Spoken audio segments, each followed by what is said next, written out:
Compromisso com Jesus.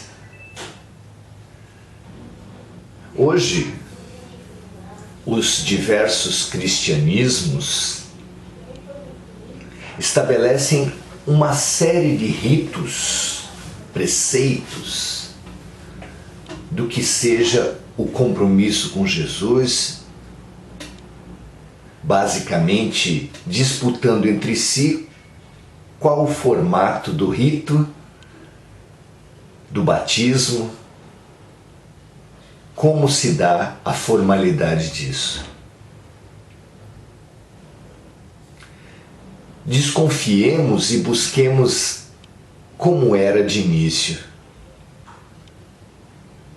Lembremos que Jesus mesmo, em nenhum momento dos evangelhos, é relatado como batizando. Ele foi batizado por João Batista, mas não há um relato dele batizando. Aqui agora veremos em Atos dos Apóstolos, os apóstolos batizando. Mas vejamos como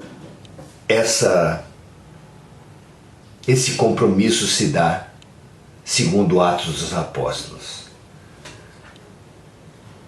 Lá no capítulo 2, versículos 41 e 42, nós vemos o seguinte relato: de sorte que foram batizados os que de bom grado receberam a sua palavra, e naquele dia agregaram-se quase 3.000 almas, e perseveravam na doutrina dos apóstolos e na comunhão, e no partir do pão e nas orações.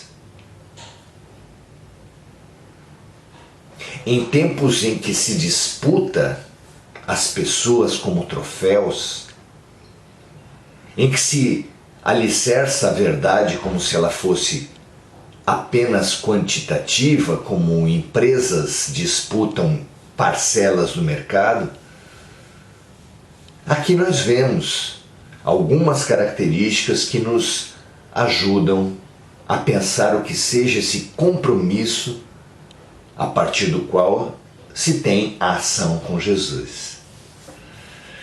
Em primeiro lugar, ele fala assim do batismo, mas não gasta uma palavra para dizer como seria esse rito,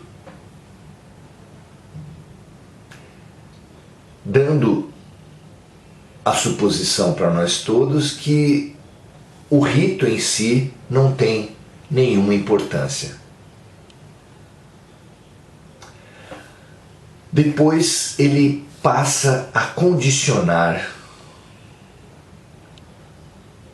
a dar as etapas, as condições, as caracterizações desse compromisso com o Mestre. A primeira coisa que ressalta nesse texto é receber de bom grado a palavra. A alegria, a boa vontade em receber as orientações do Mestre. Como isso está distante das práticas cristãs de hoje, não é verdade? Você pode ter uma festa de batismo, você pode ter uma comemoração do rito, mas não é disso que eles estão falando. Eles estão falando de uma alegria interior, de uma boa vontade interior daquele que é batizado, e de uma boa vontade, de uma alegria para com a mensagem de Jesus. Não é especial? Vamos seguindo. Ele fala aqui nesse relato da questão da quantidade. E por que isso? Porque quando a gente recebe alguma coisa com alegria de alma, é natural que a gente queira compartilhar com o máximo de pessoas.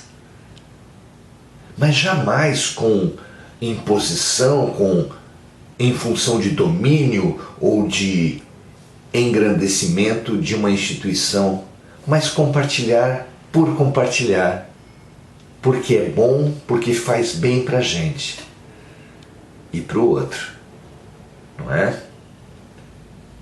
Mesmo assim, a questão da quantidade fica isolada no texto, registrada, mas isolada no texto, porque a ênfase é dada na prática, na vivência do compromisso. Em primeiro lugar, eles relacionam a ideia da perseverança, ou seja, um compromisso não se dá num rito, num dia, num momento, mas ao longo do tempo, ao longo da vida. Não é? Muito legal isso. Depois eles falam na comunhão, na harmonia das ideias, na repartição dos recursos, para que haja essa integração no campo ideológico, mas que seja levada à prática, a ideia na prática, e sem hierarquias exteriores, sem preponderâncias, sem competições, mas na igualdade, na repartição do pão. E por fim, a ideia da oração. Aqui nós podemos, com proveito, também situar a oração para além das palavras decoradas, das frases ditas com intenção, com dramatização, mas a oração como esse exercício de sintonização com Deus, que é fruto não da palavra, não do lugar, não da fórmula, mas da totalidade da vivência do amor. Isso soa para minha alma como uma revolução, uma transformação. Para muito além da exterioridade, a interiorização que se manifesta, que transborda do eu, de tão abundante, mas em igualdade, em prática, ao longo do tempo, tudo em função da comunhão com o amor de Deus. Que caminhemos todos nós, nos nossos cristianismos, quaisquer que sejam, para o cristianismo essencial, não é? Que assim seja para você e para mim o quanto antes. Até a próxima.